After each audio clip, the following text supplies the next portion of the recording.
Welcome to Imagining Otherwise, Climate Stories for an Unwritten Future, a podcast from Cape. At its core, this podcast is about telling better stories, stories that inspire us to see, feel, and act differently in the face of climate change. Across 5 episodes, the series will explore how the arts, ethics, and school leadership can help us strengthen our sense of place and belonging as we navigate the challenges of climate change in our everyday lives. We offer our guests a space for reflection, creativity, bravery, and hope. And we hope that we can inspire you to imagine otherwise. I'm Dami, and I'm the host of this series where we'll be asking our guests 2 questions. What if we imagined a world where climate change no longer exists? How, through sharing our collective stories, can we support each other in imagining otherwise? In this first episode, our conversation explored how music, memory, and making art help us feel our way through the climate crisis. In this rich discussion, with a focus on the role of art in climate change education, I was joined by Robert Robertson, lead singer and guitarist of Scottish band Tidelines, who released their new album, Glasgow Love Story, in April, which reached number 11 in the UK album charts. I was also joined by artist and educator Jamie Elliott from the Tate Modern and Tate Britain, who has been supporting teachers to explore the Tate Modern's Gathering Ground exhibition with artist Abbas Zahedi. Set in a former oil and coal power station, this powerful exhibition asks, how can we be good ancestors for future generations? Both contribute to a rich and reflective conversation that weaves together personal stories, artistic practice, and deep thinking about how we teach, feel, and act on the climate crisis. Listening back to the conversation sparked so many thoughts for all of us at Cape, and we'd love to hear yours too. Enjoy. So this being the first episode, so really, I thought it would be nice for both of you to sort of talk about the key things that are coming out for you in your at the moment. So Robert, you've got a new album. Yeah, we've got a new album coming out, or just out, Glasgow Love Story, and you touched on it yourself that we're all originally from the Highlands, rural parts of Scotland, which we'll get into in relation to the environment and climate. But we all met in Glasgow, and Glasgow has a really vibrant music scene, and all 4 of us kind of came from slightly different parts of that and met in the city over a pint of beer, and then had our first rehearsal and built up back in 2016.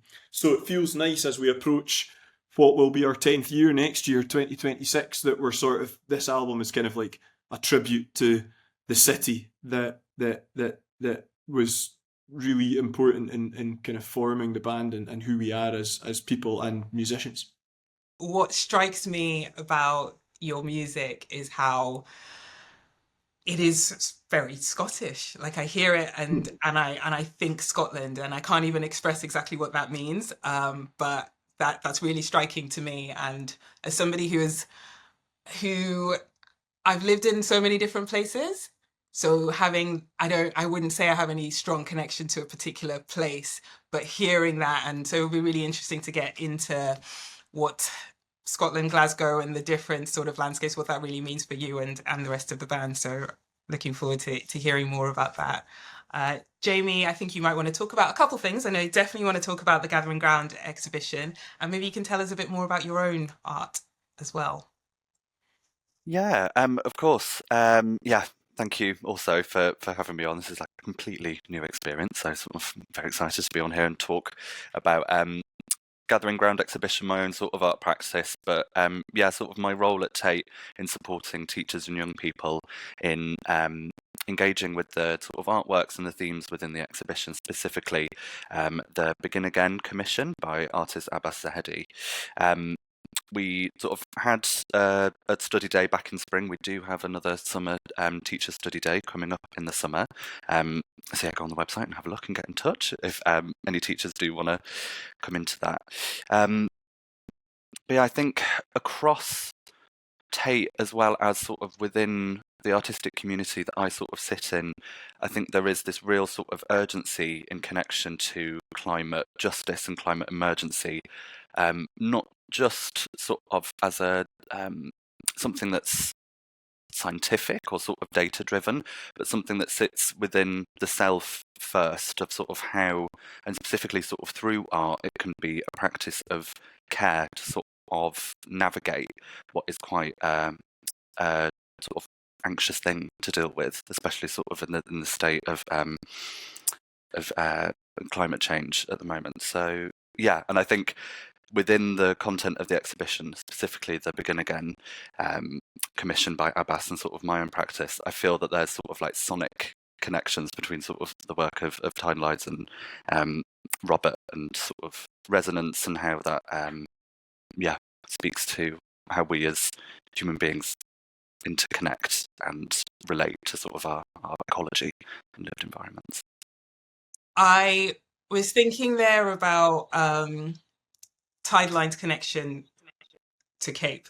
So the Tate are part of the Cape Alliance, and I know that the Tate strategy is very kind of rooted in, there is, you know, climate education and working with schools and teachers on that is really important there. How was it for you, Robert, and the rest of the band, like finding yourselves as I don't know, your lyrics anyway, coming into the work of Cape and this whole, I don't know, how accidental did that feel for you? Yeah, well, it was. I think we were very, very touched by it, to be honest. If that, for want of a better word, when you guys got in touch to say that you felt that our lyrics would fit into what you were trying to do. Obviously, because having come from the kind of coastal and rural parts of Scotland, we're, while certainly not experts, we're very passionate about kind of maintaining our natural environment, and so for you guys to have put our lyrics in amongst your work was to hear you were going to do that, and then to actually see it on paper was quite moving for us, and it is interesting because when I write songs, I don't really think consciously too much about any message or what I'm trying to achieve from the song. I'm just writing something that, well, Jamie knows well, you know, it's art. It doesn't feel like well, from my perspective anyway, it's a kind of natural process. And so I hadn't really put, it was kind of you guys actually brought to light to me almost something about my lyrics that I wasn't quite aware of, and that throughout there are those lines that I mean, I was always aware that I do sing a lot about the kind of countryside where I'm from, but it was just really nice that you guys could use that to create such a positive message, basically. I think the different interpretations that people have of the work. Jamie, with the teachers and schools that you've been working with, can you tell us something about how what's the kind of like process in when you have these study days, for example? What is the process that the teachers go through? Like, so do you present them with things? What's the process? I think that's like a really operative word, and I think sort of connect what Robert was saying about sort of using art, that and in sort of an expanded term of you know, paint, drawing, music, whatever the sort of material communication might be, is sort of this focus on process rather than feeling a sense of having to come up with a resolution or an answer that's sort of untangling a knot within that process is sort of what the important part of the learning is. So for the Teacher Study Day, we've been working with collection artist Abbas Sahedi, and as I've said, was commissioned by my colleagues at the Tate Modern curatorial team to do a work that sits sort of in the middle of the Gathering Ground exhibition. And Abbas, as an artist, works across sort of a really broad practice that sort of hits on sculpture, sound work, as well as sort of participatory pieces. So for him, it feels like art as process is sort of the way through which to explore his understanding of himself and thereby the world around them.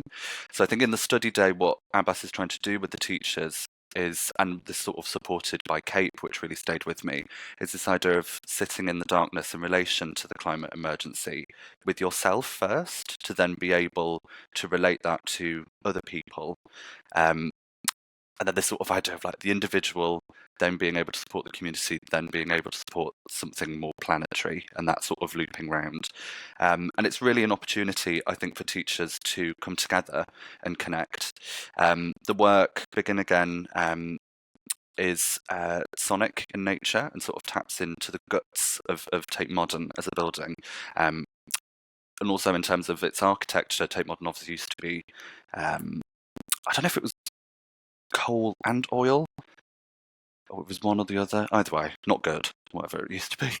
But That's it, because there's been I was just reading about so there's the Marks and Spencer's building on Oxford Street that's going to be pulled down, and there was just an article about restoring buildings, and there's something about, when you pull a building down, what's the impact on the environment, the carbon that gets released, or so on, which I don't fully understand. But the Tate building was mentioned there as, what really can be done with something that was with restoring and transforming old buildings. yeah, and I think interesting of the I don't know, sort of this natural world, and then this sort of like built environment, and then how that can be used as sort of a site of connection to talk about a climate emergency. There's sort of a lot of dissonance going on, I think, just that sort of work existing in that space. But then Abba sort of connects into the fabric of the building and reuses pipes that I suppose would have transported or taken round this fossil fuels, but then uses it as sort of resonance. So I think it's sort of allowing teachers time and space, a sort of a generous act in a profession where it is obviously very high pressure, and not a lot of time for them to reflect on themselves as practitioners, especially then when having to support young people to navigate these really complex conversations. So that was sort of a meandering roundabout way, but the sort of ethos of the session is to really allow teachers space to think about how the climate crisis relates to themselves, to then hopefully be able to support sort of young people, and that sort of idea of process rather than answer or resolution. I'm going to pick on two words that you said there, because I probably spend a little bit too much time thinking about the difference between them.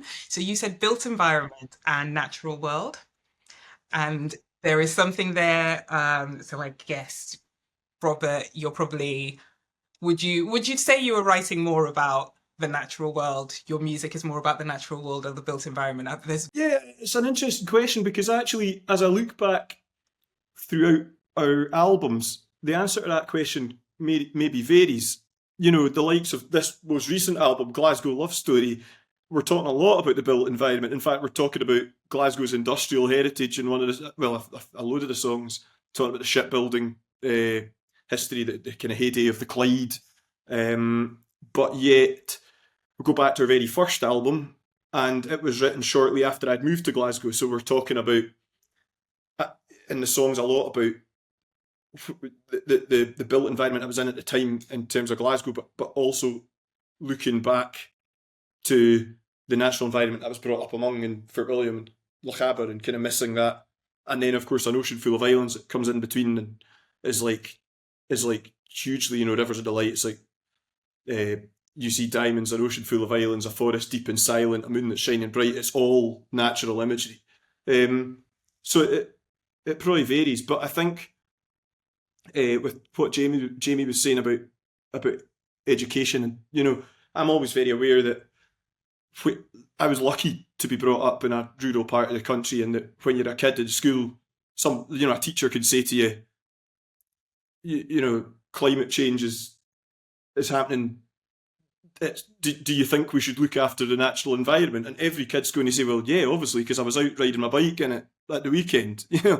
But of course, that's not how the majority of kids experience the world, and majority of kids, I suppose, are brought up in cities, and so it is something that has to be taught. Which for me and my kind of pals in school, it wasn't really. It was so completely obvious, thanks to where we were brought up, and that obviously features heavily in our music.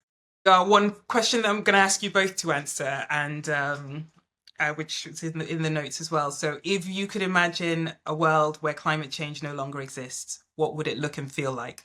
So I'm saying it now because I feel like you could answer this question many times and in many different ways. So if at any point you feel like giving an answer to that question, please do. This idea of the difference between things that are man-made and things that are part of the natural environment is just something that it just always sticks with me. I lived in New York for a couple of years and I didn't enjoy it very much. And whilst I was living there, I couldn't really appreciate the built environment. It was just too much for me at the time when I was living there. And it's something that I kind of come back to and I think about it a lot, that, you know, some people look at it and it's like, look at what man has been able to create. And when comparing that to the natural environment is something that it kind of comes to me on a regular basis. So whenever that sort of contrast is brought up, it always makes me think, it's like, what are we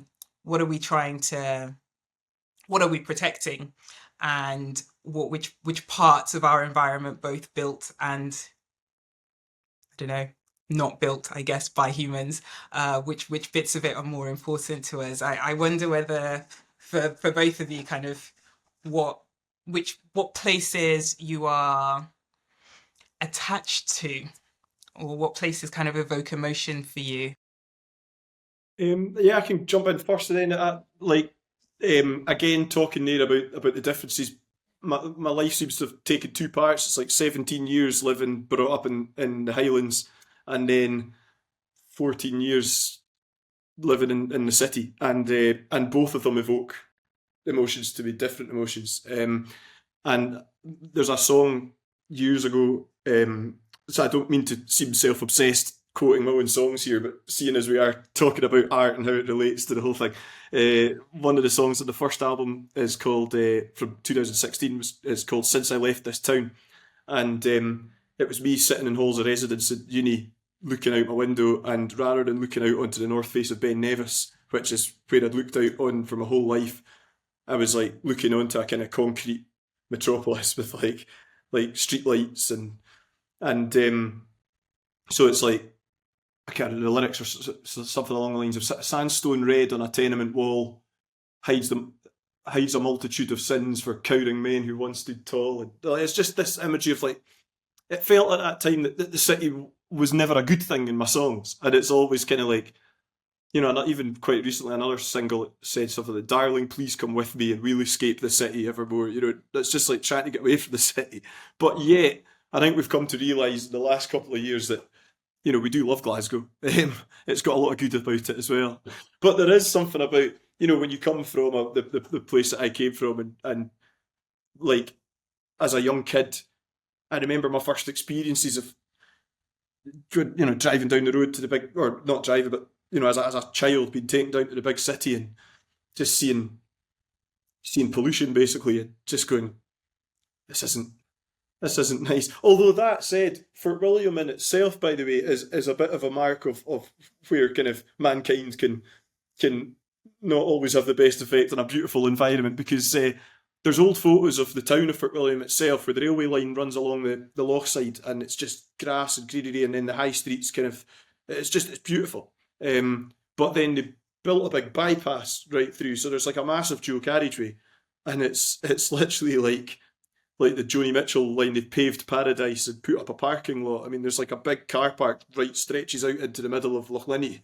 So if anyone's watching this, still go to Fort William, by the way. It's a beautiful place. It's surrounded by like some of the most beautiful scenery on God's earth, but there's definitely aspects where you could go, yeah, like, man's footprint on nature has not been kind here. But then how do we get there if we hadn't built these roads to get there? Oh yeah, true, actually. Well, I suppose it was. I think if I'm going to answer that literally, I think the West Highland Railway line was built in like the 1800s, Okay. and so that was kind of like where the whole tourist industry actually sort of started for the Highlands. We could maybe just go back to those days. I don't know. Okay, yeah, I do think it's an interesting contrast there, right? It's like, so there is something, you know, so I've driven through Scotland, and I went up, started Edinburgh, went around, got as far as Inverness, and then came down, I want to say, through Fort William to Glasgow. Does that sound like it's possible? I think that's what I did. And uh, yeah, I mean, it was one of those things where it's like, okay, what's the speed at which I can't go too slow on the roads, but I want to go slow enough so that I can actually look around and all of that whilst I'm driving. Um, the railways is a different way of traveling, and there are some things which we consider to be some parts of our built environment we just kind of appreciate more. They sort of seem to complement the nature more than others, I guess. So there's something in the choices that we make there. I think it's kind of interesting and how different people perceive them, I guess. Yeah. I mean, actually, on that, just even culturally, the railway being built up into Fort William was a huge change because it brought workers from the Central Belt who were speaking English rather than Gaelic, which was obviously a big change. So, like, yeah, I think that era of travel sort of is romanticised to us as this kind of lovely time before all the roads were built. But yeah, certainly any kind of the Highlands just changed massively between that sort of late 1800s period up until today. But yeah, that's a completely different subject. We won't get into that too much. But Well, there's something, we were talking about climate change and our environment changing, and it's I think there is a question that each of us will look at. There are so many things that we appreciate that we wouldn't if things never changed, we wouldn't have them. So there's something there. So my question before was, what places evoke emotion? Yeah, I was thinking, sort of listening to you and Robert speaking there of this sort of like built environment and this natural world, and the idea of the sort of inherent separation between those two, and sort of coming back to of the time that we live in now, of this, and I'm going to try and say it properly, Anthropocene, I believe, where it's sort of this disconnection of humans and humanness and built environments from this sort of natural world, that we're separate things and the natural world exists, I feel, almost in relation or in this sort of hierarchy to serve sort of the Anthropocene, to serve sort of humanness. And I think within that noting of depletion of resources, it's sort of also a colonial and byproduct of empire.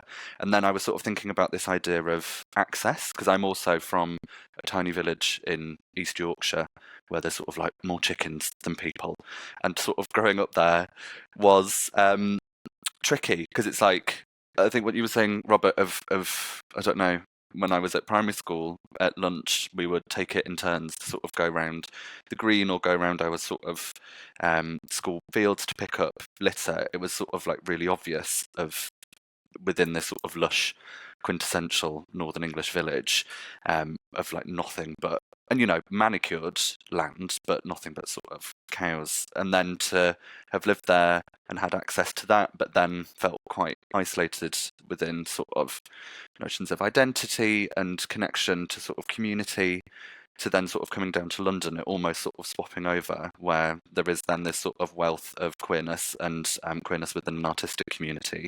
And not saying that doesn't sort of exist from up north where I'm from, but then there is then this not lack of access to green spaces, but it feels like these two separate things, and I have very sort of feel privileged to have access to both of those spaces.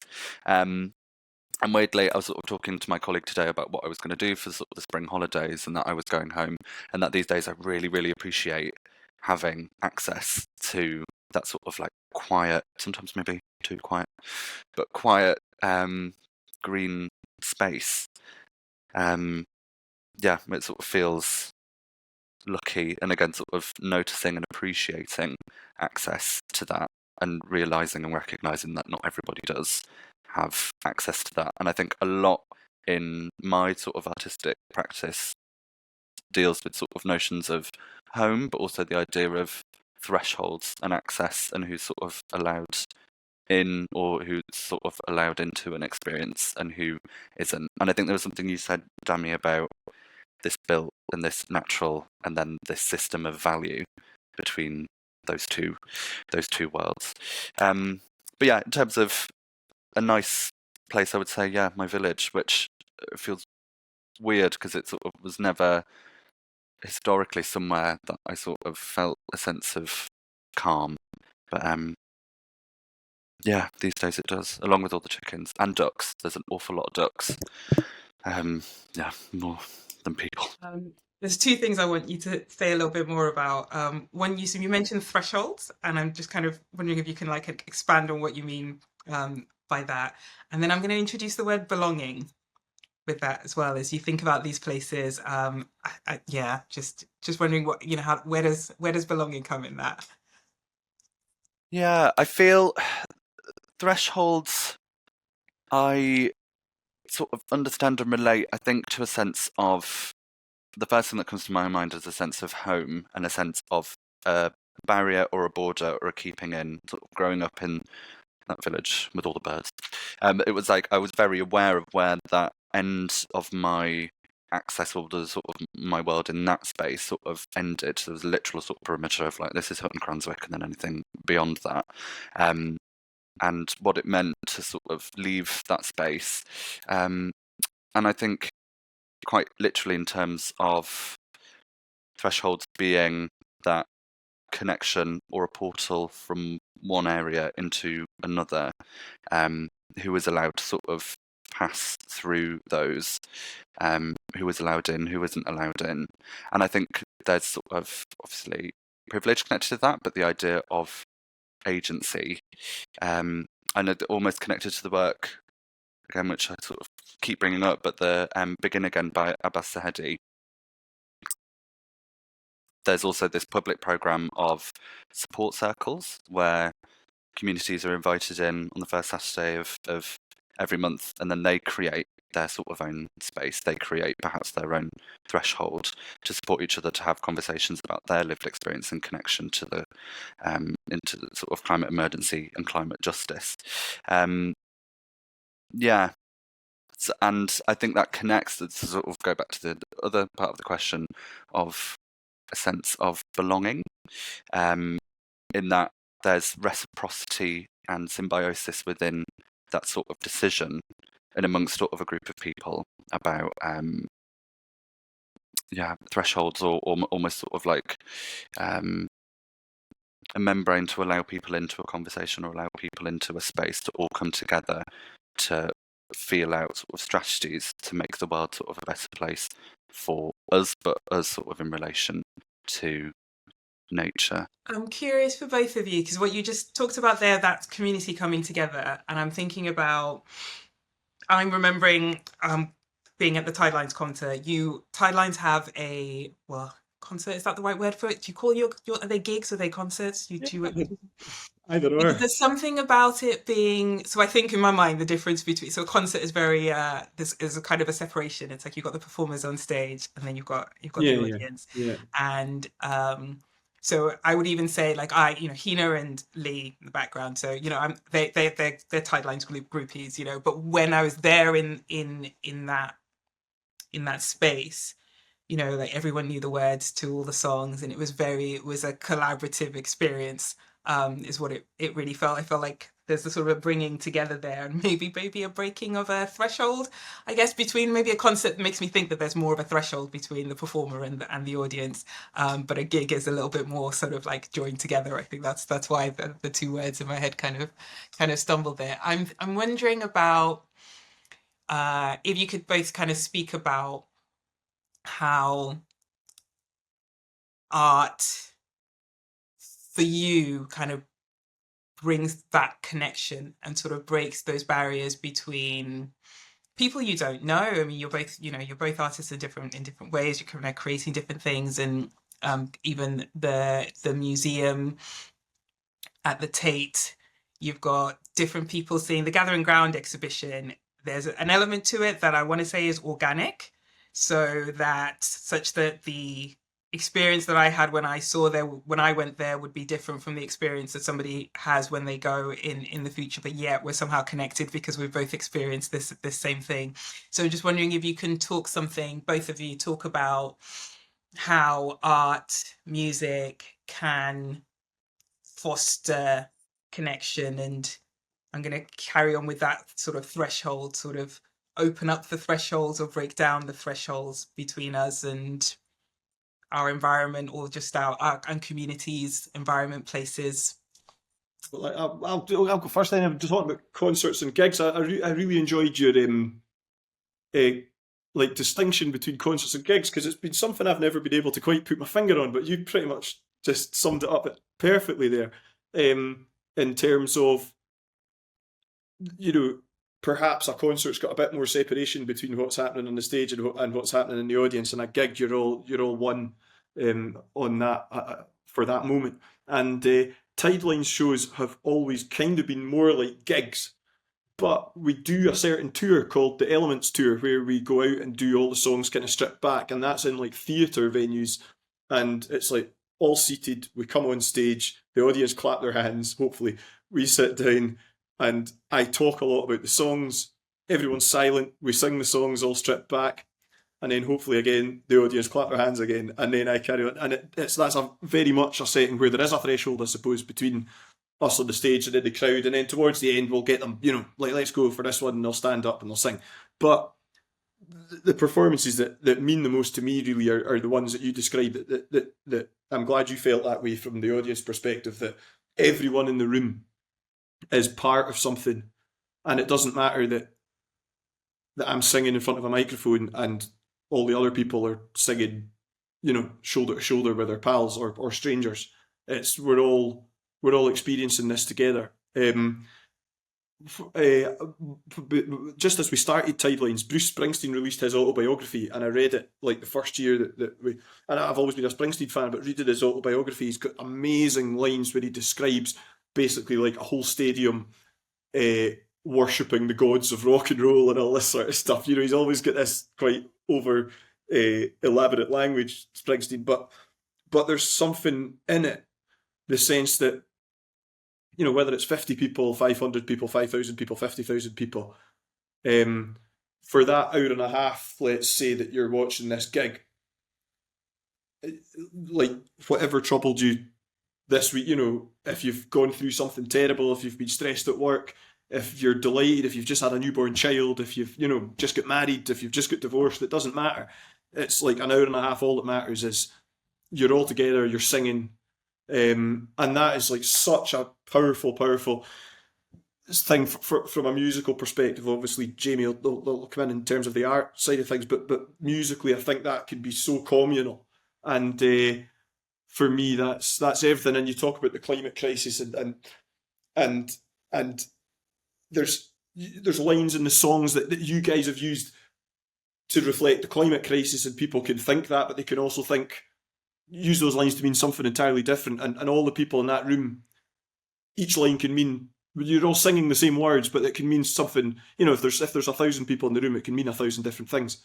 And I think particularly of one song that we released just before COVID, and we're really lucky with our fans. They're very, very supportive of us. They're amazing people. And 2020, we announced we had this album coming out in April, and we're like, yeah, we're going to do this big tour and it's going to be amazing. And then the world went into lockdown, and we still had to release the album, but we couldn't play it anywhere.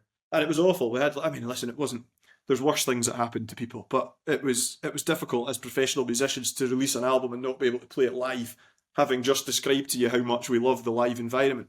So there's a song called Shadow to the Light, and the start of the chorus is "Hold on to me till it's over," and it goes on, and there's a kind of middle eight section which says, "But no matter what lies ahead of us now, we will be okay." Now, that was written before anyone had ever heard of COVID-19, but it just so happened that it was released right in the height of lockdown, and so that lyric meant that at the time to so many people, that this COVID lockdown is hold on to me till it's over, but no matter what lies ahead of us now, we'll be okay. And it was sheer luck that it wasn't supposed to reflect that at all. It was an entirely different meaning. And then, of course, you think of it in terms of the climate crisis, and saying that we're definitely going to be okay is probably not the right message to put out, because you're trying to inspire people to think we might not be okay unless we change things here. But it's that kind of feeling of solidarity and togetherness. And my goodness, when go back to the question we talked about gigs and concerts and the threshold thing, when the threshold breaks down and you've got, for example, the Barrowlands in Glasgow that we did in April, there's 2,000 people. We did 3 nights in a row, so you've got 6,000 people basically all together singing those kind of communal lyrics, and that to me is what, whether I'm on stage or whether I'm in the crowd at a gig, by the way, like another artist, it's just that's what it's kind of what keeps me going. I definitely think it is important we have things that there are so many things that connect us, and this with if we are, we're talking about young people and them feeling the agency to make a difference and sort of imagine their futures and realize those imaginings of their futures and things that bring us together and make us feel like we are more one. Definitely really important. Yeah, thank you. So I understood it, yeah, of breaking it down, but then how art, it sort of affords, or how it can afford, or if it affords sort of connection. I think that idea of togetherness is really nice. And I think in terms of maybe sort of when I talk about art, it is sort of, and I think I said it sort of earlier, is this sort of expanded definition. And I suppose that I mean in terms of art can be lots of different things and lots of different practices. And I think material communication I quite like as a term of being able to express or translate a thought or a feeling that can be sort of quite complex. And I'm thinking specifically as a vessel through which young people can sort of express an anxiety about the current climate crisis, I think is much easier through tactility and through material communication. And in that, other people sort of witnessing or observing the sort of act of translation, and that as a way of communicating someone's experience in relation to the world around them. And in that sort of aligning, or I quite like the idea of like attuning to an environment or attuning to another sort of person. Within that, though, I do think within sort of my role and my practice, and as sort of Robert's sort of saying, it's something tricky to sort of try and convince people to open themselves up to sort of interact with art as a way to build connection, as a way to dissolve a threshold, to try and tackle feelings about a really complex problem. I know even for my parents that when they've come down to London or come to the Tate, there's an immediate or even if I sort of try and get them involved with one of my sort of sound works, or if I want them sort of testing out a workshop moment with them, there's a real resistance to engaging in a creative activity. I think they sort of have this notion, my parents that is, but I think it sort of extends as well, that what is the use of this utilitarian, this sort of maybe idea of a resolution or an answer. And then I think the knowledge that there needs to be support in that space to allow someone to open themselves up to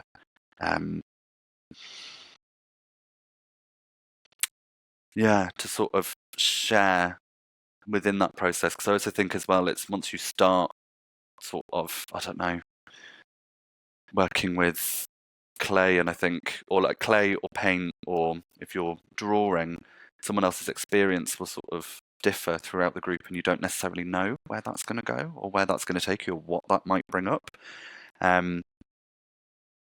So I think art is really good at unlocking that and dissolving thresholds and allowing generosity for people to map their experiences onto an artwork, whether that's by sort of viewing it or by making it or talking about it. But there's also a difficulty of getting people to sort of engage that threshold. Once that's sort of dissolved, then it feels it can. Just written down here, what is the use? I think that is something. Well, what is the use of? You both of you are. There's art isn't utilitarian. that isn't the idea, but then maybe it is, because we all, we've been talking here about how important it is. It's very clear what it means to both of you, your art, your music. What with that idea of, does that ever come to you guys, either of you, that question for your own selves? It's like, what is the use? Is that a question that either of you ever find yourselves asking? Yeah, I definitely feel it's sort of in both sort of practices of my life, in my sort of role at Tate, but in my creative practice. And I think in connection to supporting teachers to support young people in sort of the climate is then this, or there's got to be something really, really sort of tangible and black and white, and sort of these different steps that can be taken away and implemented. And that's useful. That's useful to, if there's something, a thing, rather than something a bit more nuanced or something a bit more concrete. Oh no, not concrete, you know what I mean? Something a bit more nuanced, something that just sort of allows you space to sort of dream and think through different possibilities. It's more difficult to quantify. And I think in my own creative practice, I sort of have to allow myself, and I think this sort of connects to what you sort of mentioned at the beginning, Robert, of like it feeling, in making art or engaging in a creative activity, there's an organic, natural process to it, rather than I've sort of sometimes find myself, especially I sort of got back into oil painting recently, and instead of sort of getting in touch with the material, or again sort of engaging with material communication, not knowing what will come up, but knowing that something and following that natural progression, sitting down and like making notes of like what colours I'm going to use and why, which just feels, because then it's like there's got to be a reason and there's got to be a use, and maybe there is, and maybe that will come up, and maybe there's different reasons, but I think you've got to allow space for yourself to bring interpretation to your work and to your practice, and then that allows other people to bring themselves and their experiences to it as well when they engage with it.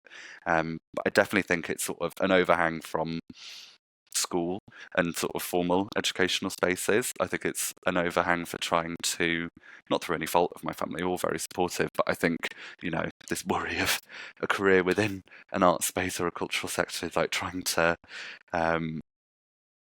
really sort of be like, what is concrete and what is known. But I think a lot of the tricky things, especially sort of climate crisis, there isn't a lot that's known, and the things that are known are difficult to deal with. So then it's like, so then what do we do? We've got to allow space for,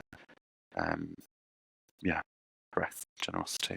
I would just jump in there as well, because I think, Jamie, you described that absolutely perfectly, and the difference between art that can be used, or art that's just art for art's sake. I'm kind of musically, I'm kind of fairly comfortable with both ideas, in the sense that, like the kind of Oscar Wilde idea that beauty is all that matters, and that's really the thing. But then equally, you look throughout history, and songs have been used for specific purposes, just constantly. I mean, but like,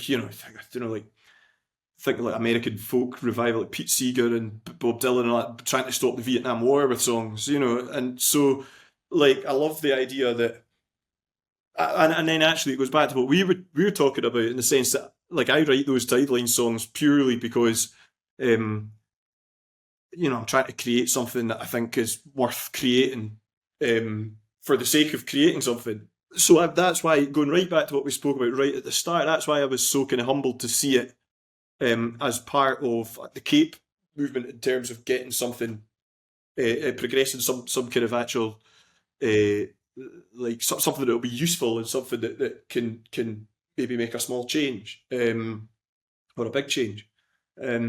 So I like the discussion about whether art is kind of utilitarian or whatever. I'm kind of neither here. I could be on both sides of it, if you know what I mean. Yeah. That space that you have as artists is one of the things that, the work, one of the reasons why Cape is working with Tate is one of those things, and then in Cape's discussions with and work with teachers and school leaders is about creating space and opening up for a bit of vulnerability. Like we don't have the answers here. I'm gonna just drop that question in again. That our final question of if you it's it, if you could imagine a world where climate change no longer exists, what would it look and feel like? So I'm just kind of dropping that in for it to keep floating around in Yeah, your I think brains. we're going to both just keep putting this off, right? And then it'll have to be the final sentence of the thing because neither of us have Um, wanted to deal with it head on. so I'll ask something else, kind of maybe even leading into that. So forgetting climate change in itself, when you guys think of the future, what are the key sort of things that you are hoping for? What are the things that you are, I don't know, maybe a bit fearful of or something? Yeah, what are the key aspects of your life that kind of come when you think about the future? Because this is, for some people it will be the environment, for some people it's like technology or whatever, for some people it's some kind of legacy of children, I don't know, but yeah, I'm curious. Yeah, I think actually that is a good way to approach this question of imagining a world without climate change. You know, you've kind of flipped it on its side because obviously for us we're great. We're all lucky at the moment in this part of the world that we're not the most affected by climate change, obviously, and so climate change kind of almost it is something in the future for us if we're thinking selfishly. We're obviously aware of all the the awful climate events that are happening throughout the planet, but in terms of us, our wee corner of the northern hemisphere, it feels like it's a fear that's coming down the line as to what's going to keep getting worse and worse. And so if you talk about the future in relation to what we want the country to look like, it's like, well, you know, you're looking at an economy that we're being constantly told needs growth and that there's a housing crisis, and it's like it kind of feels like that's only going to go one way in terms of more things getting built. And when we're coming at it, as Jamie so eloquently described the part of Yorkshire he's from and the part of the Highlands that I'm from, and you just kind of want as little of that as possible. Um, but that's taking no practical things into account. It's just so if that question of what would a world without climate change look like, it's like, well, it would kind of look like the world that I was brought up with, but just that, like that continuing to exist, because there's never any guarantee that it will, really. So that's kind of how I would answer that question. More generally, in terms of fears for the future, for the music industry, it's got to be AI, doesn't it? There's going to be a robot writing my songs this time next year, and no one will want to listen to any actual songwriter anymore. So that's probably my biggest fear. But no, that would be. I quite like that that way of looking at the question. Yeah. What about you, Jamie? It makes me think of, because I think I'm sort of worried for the future, and when I've been sort of reflecting on this question, it sort of felt like really difficult and a real sort of like thought experiment or like dreaming thing of like what would that even look like, because it has been sort of like climate change and has been such a constant throughout my life in formal educational settings, but then also at the sort of age that I am now, really sort of recognizing, and maybe there's some what's the word when you like look back fondly, but it's all a bit Nostalgia? nostalgia. That's the word. Thank you.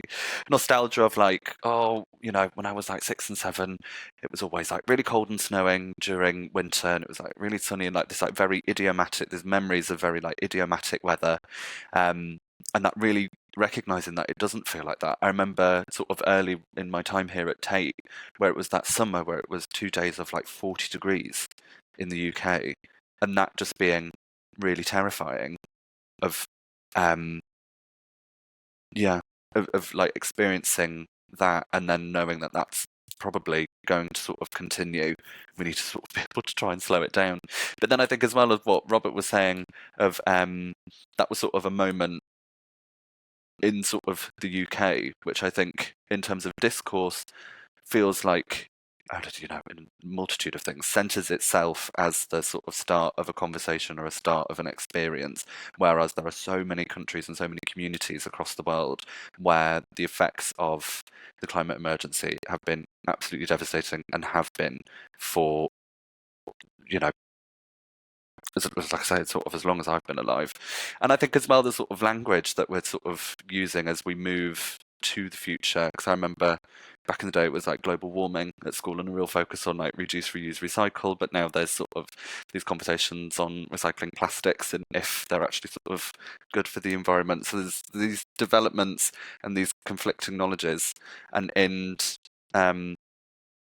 sort of looking at that going forward, I think it just sets a really uneasy precedence, because I think the thing of the future of that is like completely unknown, but there feels like there's this, I don't know, impending not doom, that feels like really sort of a desperate point to finish on, but I sort of recognize it as something that's sort of point of anxiety. And then I think of what motivates that, because personally at the point of my life now I'm not really sort of wanting to start my own family or legacy or anything like that, but then within my family my cousin is pregnant with their second child who's coming along.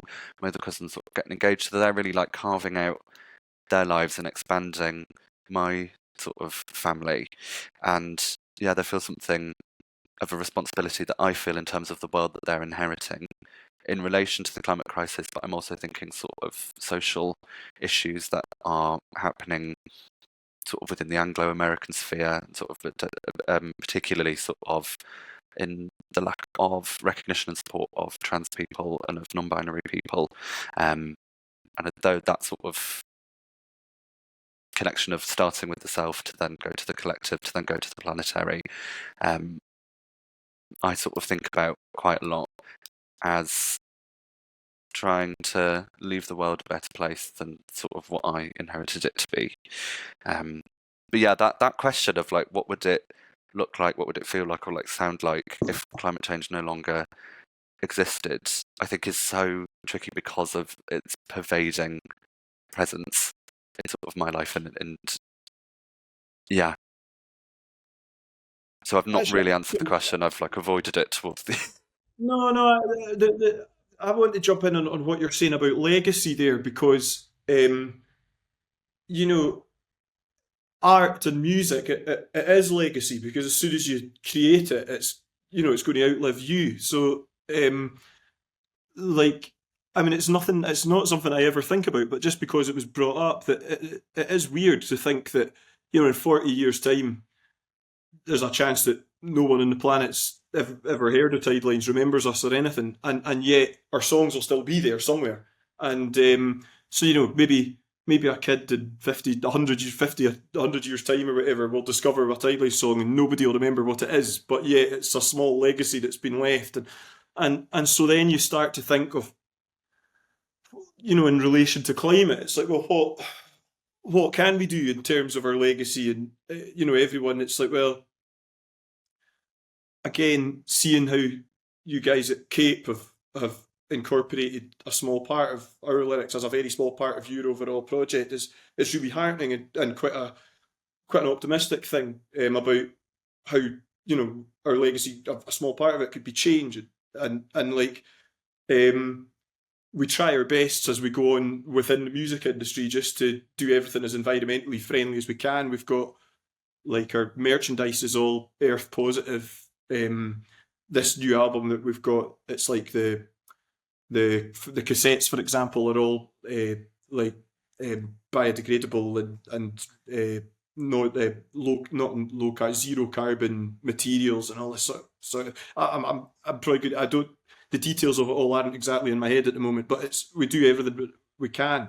The music industry is a nightmare for single-use plastics. At festivals, everyone's going on with water bottles and then discarding them. So we've got our own Tidelines flasks and things like that. So we try our best, but obviously we're not we're not perfect. I remember when COP26 came to Glasgow, we did myself and Ali in the band did an acoustic set for a for an event as part of the wider COP26, and there was so many inspiring people that were doing incredible things, like entirely changing their lives in order to halt the progress of climate change.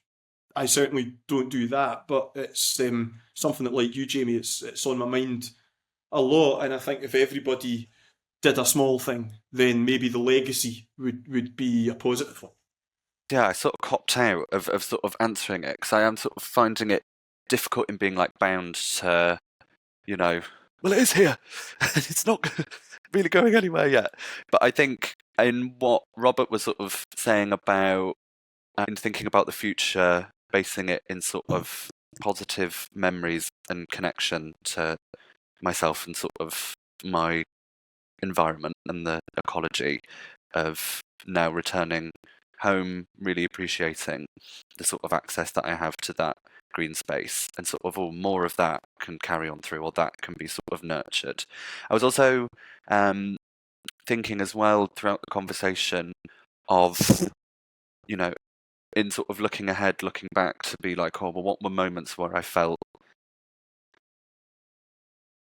oh, this is what I feel, where I'm sort of connected to my environment, I'm sort of part of the ecology, and it feels like a really nice, healthy, nurtured space. Weirdly, when COVID happened and we weren't allowed to sort of go anywhere or drive our cars or fly around the world, and then dolphins came back to Venice, and that they're, although that being a globally really, really difficult time, but then this idea of the not like resistance, but the not fluidity, but it's like nature and climate can come back from a sort of space. It sort of persists, and that it's definitely, and I think that pointed that it's sort of our behaviour and our practices, and there was hope in that of like, or if we all make a conceited effort, and I think what Robert was saying as well of like, what does it look and feel like? It feels hopeful, and it feels that if we all do little things, then that cumulatively, as a community, as a group of will then sort of amplify into something bigger. So yeah, so maybe that's sort of me trying to answer it a little bit better. Hearing something about recovery, that there is something, even you describe you're going home for the Easter break, and there's something, it sounds like you're expecting it to be a bit of a restorative time, and there is something about our environment and all of us really, I guess, having some kind of space to recover, which I think is what sounds like that was your experience during the pandemic, that things sort of slowed down. I can definitely, that resonates with me a lot, that things sort of slowing down, and it's actually, okay, yeah, the dolphins came back. I hadn't known that one, but it's just like, oh, when things slow down a little bit, like we can be different. Maybe there was a bit of ourselves that we hadn't even recognized was there or was being suppressed or whatever in different ways, but like that space to sort of express whatever is something there in our true deepest natures or something like that, that's something being able to come back out. Yeah, I like that. Yeah, space and time, and yeah, I like that sort of recovery of yeah. So we've kind of like meandered through our discussion. You've both talked about your work, your art, your music. You've talked about where the places that you're connected to. We've talked a bit about sort of your imaginings of the future. I'm wondering if there's anything that you wanted to say more about at this point that you haven't. Thank you for like really holding that conversation, and I sort of really enjoyed, Robert, sort of hearing your descriptions of home and what that sort of means to you. Yeah, you too, Jamie. I enjoyed it. I'd sort of invited and agreed to do this sort of fantastic opportunity. My colleague Maddie is a huge fan of Tidelines and your work, Robert. Oh, So Maddie Parker, hey. just sort of shout that out there. Yeah. So she sent loads and loads of your songs over, and I had fab time really delving into your Oh, work. magic. So, Oh, yeah, I'd thank you. be remiss That's not lovely to to hear. mention. We've got Hina, Lee, and Maddie are our super fans. Yeah. Thank you for listening to Imagining Otherwise, Climate Stories for an Unwritten Future. I want to say a huge thank you to our guests, Robert Robertson and Jamie Elliott, for such a rich and thought-provoking conversation. I also want to thank Graham Jameson, who produced this episode, and our editors Hina Dave and Professor Lee Hoth. Together, we explored how a sense of place can shape our understanding of climate change, not just as a scientific or political issue, but as something deeply personal, emotional, and rooted in memory and connections. We talked about thresholds, those moments of change, crossing points, or connections that can feel daunting or full of possibility, and how they can help frame our approach to climate change education. We reflected on legacy, what we leave behind, how we teach and inspire others, and the small things we can do now to help future generations make sense of the world they're inheriting. What really stood out to me was the role that art, in all its forms, can play in opening up these conversations. From music to sound installations, creativity gives us language for the things that are often hardest to express, and maybe most importantly, to feel. Thank you so much for listening. If you enjoyed this episode, do follow the series and share it with others who care about climate education and the power of the arts. You can find us wherever you get your podcasts. See you next time on Imagining Otherwise.